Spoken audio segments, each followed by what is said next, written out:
No invento aquí, a ver si se queda ahí, porque no tengo nada donde ponerlo.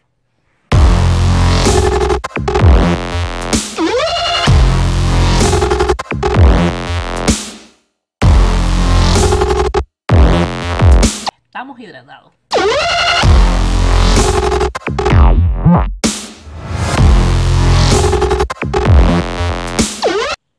Hello. Hello. En este video vamos a hablar un poco sobre cómo son las clases aquí en Corea. Entonces, lo primero que quiero decir es que esto yo voy a hablar sobre mi experiencia, obviamente. Yo tengo más o menos un poquito de idea de qué cositas pueden ser un poquito diferentes en ciertas universidades, pero la verdad es que aquí varía mucho dependiendo de la universidad que vayas, dependiendo del máster que hagas e inclusive dependiendo de los profesores que tú tengas. Entonces yo voy a hablar, como le digo, nuevamente, de mi experiencia. En mi caso yo estoy haciendo un máster en Data Science en la universidad que se llama Kookmin University en Seúl. La idea es solamente que entienda más o menos qué fue mi caso y realmente hay muchas cosas que sí se parecen por el tema cultural, por el tema de ser Corea, que sí en otras universidades son parecidas, pero hay otras cosas que no, que pasan aquí y que no pasan en otro lugar, o que pasan en otra universidad y que aquí no pasa. Yo voy a poner como, tratar de hablar en general de cómo son las clases de diferentes perspectivas, pero voy a incluir varias preguntas que me hacen muy seguido. Cómo son los compañeros, cómo son los profesores y cómo son los exámenes. Entonces eso lo voy a agregar cómo son las clases. Mis clases, por ejemplo, son totalmente en coreano. Pero aquí hay muchas universidades que dan las clases completamente en inglés y hay otras que le dan mixto, parte coreano y parte inglés. Una cosa que tienen que saber, muchas veces, aunque las universidades digan que las clases son en inglés, muchas veces no la dan en inglés o depende. Si cuando va a empezar la clase el profesor ve, eso es lo que me han contado porque yo no tengo clase de nada que tiene que ver en inglés, pero cuando el profesor llega, si él ve que la mayoría de los estudiantes son coreanos y que quizá haya uno o dos extranjeros, entonces él normalmente va a dar la clase en coreano y te dice que si tienes algún inconveniente, alguna pregunta, como que te acerca a él. Hay profesores que yo he escuchado que hacen como que de cada cosa que hablan un poquito de inglés de la clase y luego entonces hablan de coreano y trata como que de hacerlo mixto, pero sí me dicen gente que habla coreano y que habla inglés que le tocan esa clase que el profesor como que hace mixto, que el profesor simplemente hace como un resumen súper chiquito en inglés, entonces cuando habla de lo mismo en coreano entonces se extiende por allá, entonces ya ellos saben que no es lo mismo. O hay otras universidades que aunque los estudiantes sean coreanos dan sus clases en inglés. Pero sí, la clase puede ser inglés, coreano, mixta y no necesariamente porque la clase esté notificada que vaya a ser en inglés, va a ser en inglés. En mi caso, por ejemplo, que le decía que mis clases son en coreanos, mis profesores sí me permiten llenar el examen en inglés. O sea, mi examen está escrito en coreano, yo lo lleno en inglés, las respuestas. Mis presentaciones de la universidad yo las hago en inglés. Las tareas también las hago en inglés. Pero eso me lo permiten los profesores. Hay profesores que no permiten eso y son súper, súper jodones y dicen no, me lo tienen que hacer en coreano. Hay profesores inclusive que le dan los exámenes en inglés y lo llenan en inglés, o sea, hacen dos exámenes, uno en inglés y en español. Eso me pasó con algunos profesores que me hicieron el examen en inglés. Creo que los profesores mayormente te dan más apertura a dejarte hacer cosas en inglés cuando ellos han estudiado o han sido profesores en el extranjero. Yo siento que ellos entienden más el hecho de que es difícil y que aunque quizás tú domines hasta cierto nivel de idioma, hay cosas que tú puedes hacer mejor y mejor trabajo si tú lo haces en tu idioma.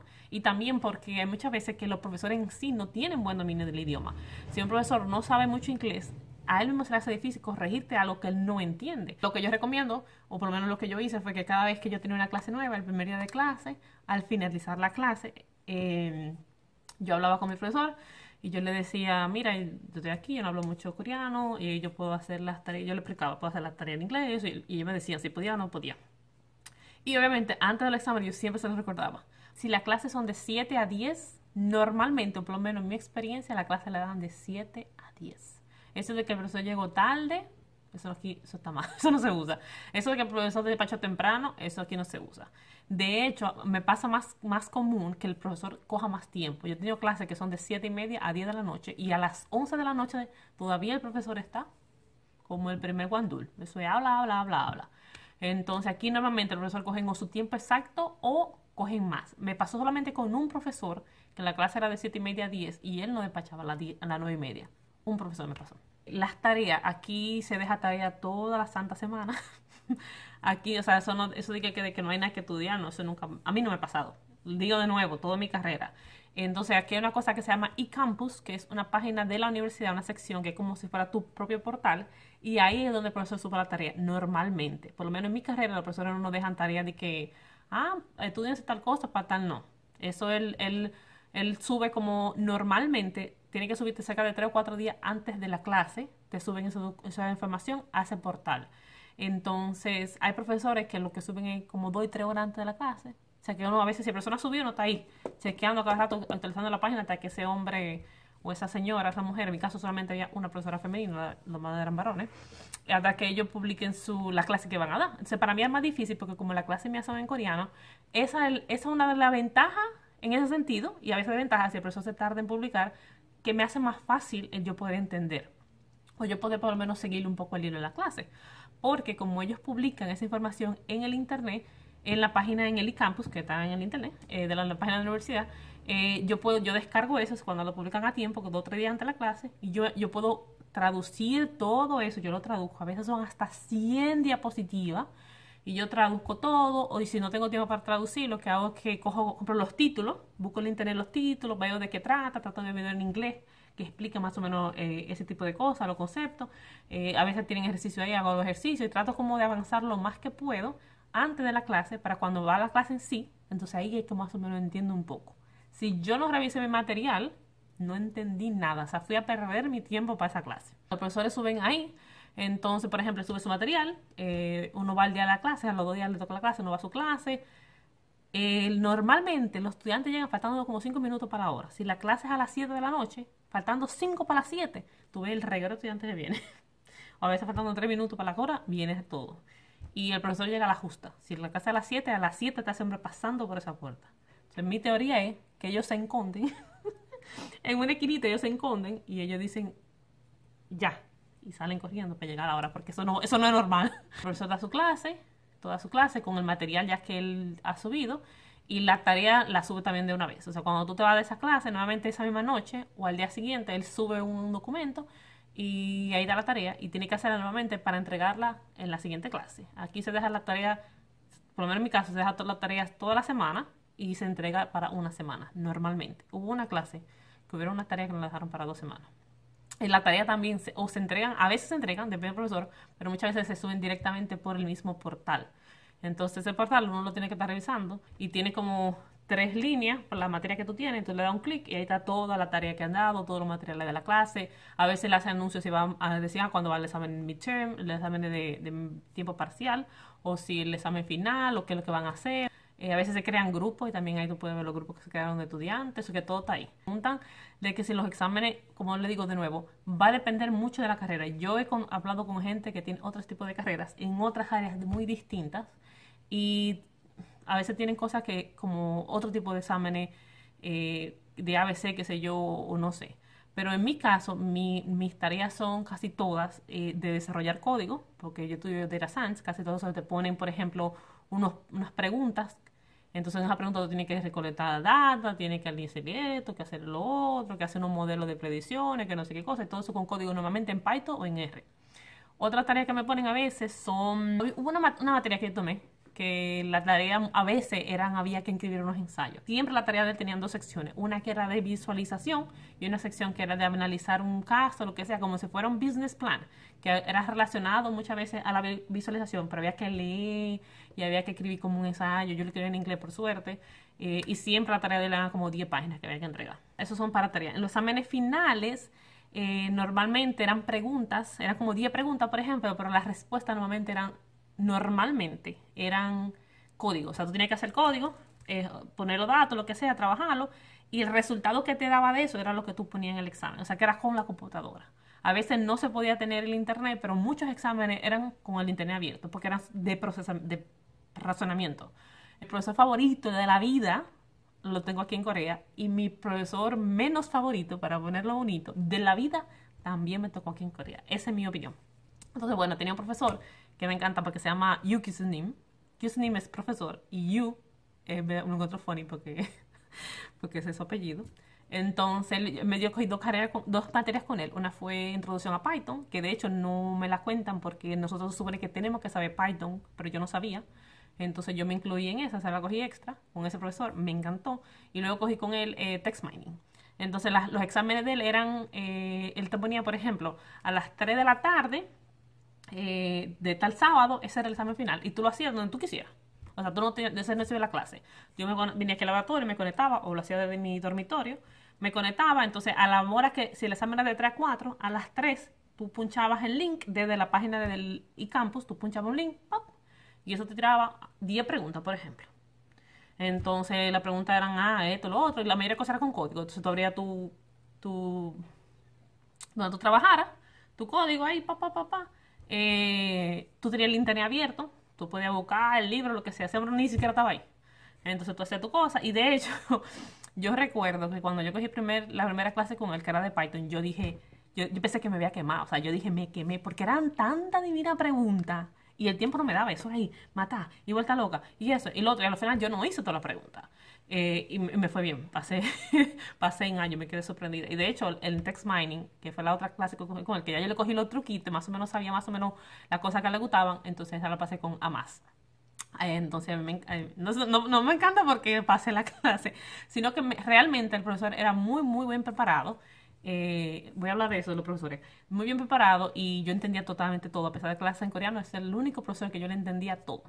Entonces, nada, así son los exámenes normalmente. Y hubo solamente un profesor que nos dio el examen a lápiz y a papel. O sea, eso era, yo decía a este hombre, o sea, mi cabeza no entiende por qué en esta altura de juego me van a dar un examen con un lápiz y un papel.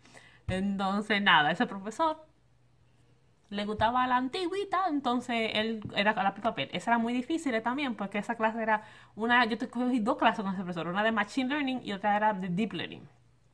Bueno, una era introducción a Machine Learning y Deep Learning y la otra era Deep Learning, porque aparte de eso también cogí otra que era Machine Learning sola, que era nivel 1. Entonces, nada, ese profesor nos daba su examen. Entonces, o sea, eso me cabe en la cabeza. Son conceptos que no se pueden escribir. Entonces, a veces te preguntaban el algoritmo de no sé quién, de no sé qué cosa, y te ponían una vanita y que cuánto da eso. Y tú que, o sea, ya, no sé, te ponía muchísimas cosas en ese examen. Esa fue la única que me era escrito. Y es así. O sea, yo le dije, de hecho, en los exámenes yo me quemé, pero la materia sí la pasé, porque la materia en ese caso no era solamente basada en los exámenes. Depende, los profesores normalmente el primer día te dicen en base a qué van a ser los puntos. Yo voy a cerrar los exámenes, hablamos ya de las tareas también, vamos a hablar de los profesores. Cada profesor tiene su manera diferente de trabajar.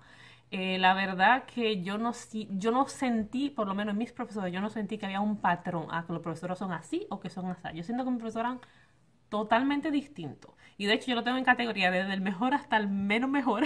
Y como que yo no siento que yo no haya ninguno que esté como en la misma categoría porque que son muy diferentes. Por ejemplo, mi profesor favorito, que es Yuki Sunim, para mí él tenía una clase súper preparada. Desde el día 1 al último día. Él tiene, por ejemplo, mira, vamos a hacer, por ejemplo, que tú vayas a hacer una casita. Él te enseña el primer día, mira, esto es una casa. Y esto es un patio y la casa se pone aquí y te da como toda teoría. Después te dice, mira, esto es zapata. Bueno, yo no sé de esas cosas, pero yo poniendo más o menos como que sé. Esto es zapata, mira que esto es ventana, mira que esto es tía, mira, después tú pones todo esto junto y mira, tú puedes hacer una casita de choza. Pero mira, también tenemos cemento. Entonces una casita de cemento, Entonces después tú dices, mira, date un proyecto de arquitectónico, hay una cosa grandísima. O sea, como que todo de un principio al final estaba todo planificado, todo empezaba tan sencillo, te daban muchas cosas que al final tú las ponías todas juntas y utilizabas y hacías un proyecto final. Y el proyecto final de su clase eran proyectos, por ejemplo, el que yo hice en Text Mining es un proyecto que yo lo dejo aquí porque lo quiero replicar y es una cosa que tiene salida, que se puede vender, que se puede hacer, que es de la vida real y que me sirve de verdad de la carrera. Eso por eso me encanta. Y aparte que él era muy chistoso. La clase de él siempre muy dinámica, era una clase que eran los sábados siempre, porque él trabaja en una empresa. Entonces la clase de él son los sábados. Y siempre eran unos horarios muy difíciles para los sábados. Tu teoría, pero era con práctica. Era tirando código ahí mismo, mira esto, lo otro, háganlo, quien no lo hizo, Eva te ayudaba. En la clase nuevamente era mitad coreano, cómo trabajar text mining coreano era lo principal. Y se daban unas cuantas clases de cómo trabajar text mining en inglés. Pero yo también quería aprender alguna cosa para trabajar text mining en español. Entonces, a mis clases me encantaban mucho y era una de las clases que yo me entendía, entonces yo por lo menos dedicaba más tiempo a esa clase. Entonces, al final de la clase, siempre yo practicaba mucho, trataba de hacer muchas ideas diferentes, yo practiqué muchísimo, muchas como cosas que se me ocurrían, y yo, déjame hacer esto y lo otro. Y de hecho la mayoría de estudiantes son así, la mayoría de estudiantes hacen cosas por su cuenta que no es directamente en la clase, sino como ideas nuevas con lo que se aprendió en la clase. Entonces al final de la clase ahí andaba la fila de 10, 20 estudiantes esperando para preguntarle, porque había algo que no nos salía o cualquier otra pregunta que queríamos hacer. Y lo que me encantaba era que lo que sea, por lo menos que yo viera, que yo le pregunté y compañeros míos que le preguntaban a él, lo que sea que le preguntaban, él lo sabía. Él te decía, mira eso, y lo, mira, la razón es esta, la otra, y la aplicaba súper bien. Ese es ese profesor. Yo tenía otra profesora, por ejemplo, que es la única profesora que teníamos mujer, que ella la clase de son muy buena, pero yo a ella no la entiendo muy bien. Yo siento que habla muy rápido y la clase era estadística, entonces requería mucho número. Y cada vez que esa mujer mencionaba un número coreano, ya, me perdía. En lo que yo cada día, pero ese tal número, ya iba lejísimo. En ese sentido, pero la clase así era muy organizada, todo tenía como un orden y como que igual, al final lo que tú aprendías al principio del semestre, al final como que te cuadraba todas las cosas juntas. Siempre la tarea más organizada, más tenían el mismo estilo, todo, y de hecho el examen final fue parecido, y yo cogí el examen para pregraduación, que no es de la escuela, sino un examen que se coge fuera del departamento, sino con la escuela de graduación. El examen que ella dio allá también era muy parecido al de la clase, se me parecía que tenían buenas congruencias. Otra clase que yo tomé eran, que por ejemplo con el que me advisor ahora, la clase de él eran presentación, cómo hacer research paper, cómo analizarlo, cómo defenderlo. Te ponen a leer mucho, pero a mí me gustaba mucho su clase también. Y me tocaba exponer como cada 2 días, cada 2 clases, 2 días, no, cada 2 clases, porque era como en turno, pero tenía que hacer una presentación, ellos asignaban un research paper, yo tenía que leer el research paper, tenía que entender, aunque no pudiera explicar a detalle toda la fórmula, tenía que entender para qué funcionaba todo. Entonces, yo llegaba ese día y hacía mi presentación como si esa fuera mi research paper, tenía que defenderlo. Y ellos te atacan a ti. Te dicen, eso es una porquería, eso no sirve, porque esto, porque lo otro, eso es verdad. O sea, más o menos como que te atacan mucho por ahí, pero para que uno aprenda. La clase era de 7 a 7 y media a 10. O sea, tú tenías que durar 1 hora hablando, explicando tu cosa. Y después de ahí, hasta las 10 era él, preguntas o de ataca aquí por allá. Y a veces por eso era que la clase se extendía hasta las 11 de la noche a veces. Esa clase. Otras clases que yo tomé, por ejemplo, un profesor que a mí no me gustaba mucho, era que él iba allá y eso era por ejemplo, estoy dando, esas eran mis clases favoritas, las que hablé hasta ahora, que eran, para mí, eran muy dinámicas, uno aprendía mucho, tenían manera diferente de hacer las cosas, pero me gustaba. Otra, por ejemplo, clase que a mí no me gustaban, que yo también tenía, era un profesor que habían 2 profesores, de hecho, que tenía, me dieron 3 clases diferentes, que ellos eran como un video de YouTube, pero no muy divertido siquiera. El material era muy bueno y las materias a mí me gustaban muchísimo. Todas mis materias me gustan. La única que no me gustaba mucho era la estadística, pero yo sí que la necesito. Eh, pero yo siento, o sea, no había mucha interacción. El profesor llegaba, él ya te había mandado la presentación, él ponía su presentación, él hablaba de su presentación, esto, lo otro, lo otro, lo otro, lo otro, lo otro. 2 horas y media la clase y ya. O sea, él no hizo nunca interacción con los estudiantes. Mira, también con otro profesor, como le decía, también él trataba de interactuar un poquito, a veces como que te decía, pero era más o menos que llegaban, hacían como una cátedra, como si fuera una conferencia, y ya, y tú tomabas lo que tomabas y ya. Había unos profesores que no había tanta comunicación, no había tanta relación entre los estudiantes y los profesores, y habían otros que la verdad que eran unos súper relacionados, unos súper, iba como al paso con el profesor, haciendo todo, entendiendo todo súper bien. Lo que sí se mantiene es clase toda tarea toda la semana, siempre hay clase. Una vez que el profesor no dio clase y extendió el semestre una semana más para cumplir con su horario. Que de hecho eso no se lo hicieron en la universidad porque esa persona no vino porque su papá murió esa misma mañana. Terminaba, no me acuerdo, qué sé yo, el 10 de diciembre y él le extendió una semana más. Y él dijo esa semana que él quería que fuera, pero que no era obligado porque él entendía que cada quien ya, tú sabes, ya el semestre había terminado, la universidad había terminado, pero él quería dar esa clase. Las materias aquí, por lo menos en mi universidad, de nuevo, no hay como por lo menos en máster, porque yo nunca he hecho otro máster, entonces yo no sé si máster normalmente son así. Por ejemplo, cuando yo estudié en mi país, tú tienes un pensum, y en ese pensum, en el primer semestre tú tienes esta materia, en el segundo semestre tienes esta materia, en el tercer semestre tú tienes como que todo, y hay veces que tú coges una u otra materia de otro pensum, pero como que tú tienes que, como que más o menos ir como ahí, apegado a tu pensum. Y de hecho, me conozco gente de otros países, especialmente países europeos y países africanos, donde no tienen elección. O sea, tienen que coger exactamente lo que dice el pensum semestre 1, semestre 2. Exactamente, no pueden variar mínimo. Pero en mi país nosotros podemos variar un poquito. Pero aquí, por ejemplo, el pensum tiene, y pasa también en undergrad en otra materia, el pensum tiene, dependiendo de la carrera, por ejemplo, en máster, que uno no tiene que hacer, como le explicaba creo que en el video anterior, uno nada más tiene que hacer obligatoriamente 8 materias, por lo menos en este caso, 8 materias de 3 créditos serían 24 créditos, por lo menos aquí. Entonces tú tienes ahí 50 créditos de materia, y tú coges la que tú quieras. O sea, eso no es un obligado ni esto. Ellos a veces te dicen, mira, tómate esa porque esa es core, esa tú debieras cogerla, pero como que no es obligado, obligado. A fin de cuentas, tú coges lo que tú quieres. Pero te recomiendan a veces eso. Por lo menos es en mi carrera, aquí.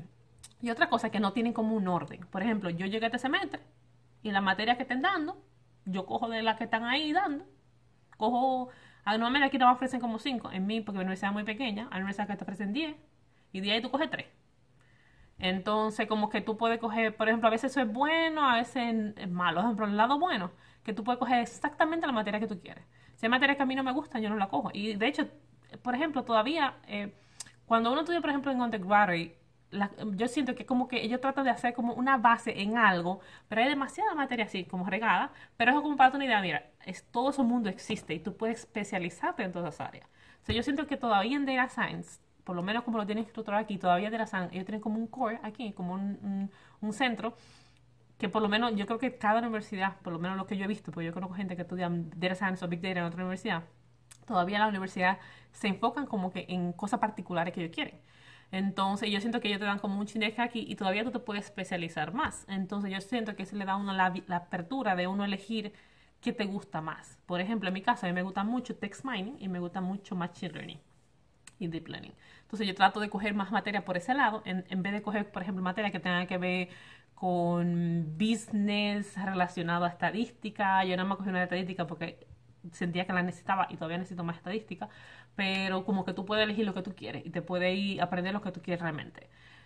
Lo no bueno de eso es que, por ejemplo, como que no, como que tú llegas un semestre y a veces el profesor puede decir, ah, mira, él puede asumir que tú tomaste aquella materia que según él tú la tenías que tomar para la ETA, pero como que no hay prerequisito, entonces hay muchas veces que tú llegas y el profesor habla cosas que tú no comprendes totalmente porque él entiende que ya tú diste X materia.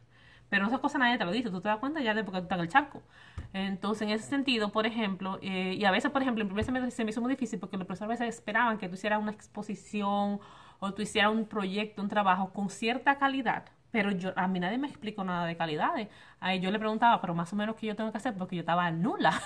O sea, yo no podía comunicarme con mis compañeros, no teníamos nivel ninguno para poder, como que, porque tú, yo no sé, no sé, porque hay gente que a veces como que no entiende, no me gusta hablar mucho de eso, pero no es lo mismo, tú puedes hablar un idioma y no necesariamente comunicarte efectivamente con la persona, precisamente por deficiencias en el manejo de idioma. Tú le puedes decir a la persona, mira, tú tienes que pegar blow, pero tú, en tu país, blow es una cosa y se pega de una manera, pero aquí blow es otra cosa y se pega de otra manera. Entonces, entre ese vaivén de ubicarse en la realidad, a veces hay dificultades. Entonces a mí se me hace muy difícil el primer semestre, como que yo comprender, porque yo quería hacer la cosa bien, pero yo no tenía como ciencia cierta lo que yo tenía que hacer. Entonces la única manera de probar era tratar de hacerlo, tratar de preguntar lo más que yo podía, tratar de hacer lo mejor que yo podía. Entonces ya después del primer semestre que yo me evaluaba, me decía, mira, esto no es así, o me decía, mira, si esto es así, pero tiene que hacer esto. Entonces después del primer semestre como que yo cogí la idea de qué era lo que yo quería. Entonces ahí después me fue mejor. Es una nota. El primer semestre, por lo menos a mí me fue fatal y después me fue mejor. Yo conozco gente que del primer semestre le va súper. Pero si a ti no te va muy bien el primer semestre, quizás sea bueno calmar las aguas y esperar el siguiente y aprender del primero para que el segundo ya tú más o menos tengas idea de qué es lo que va. Entonces, hay una cosa que se llama de nuevo, yo hablo según lo que yo entiendo y según lo que yo considero, porque yo no me lo sé todo. Los másteres pueden ser muy, muy diferentes si son de área de ciencia, de la medicina, si son áreas de ingeniería, si son áreas no sé, de programación, de estadística, son áreas de sociales, de política, de arte, o sea, todas esas cosas varían y la hacen de manera diferente.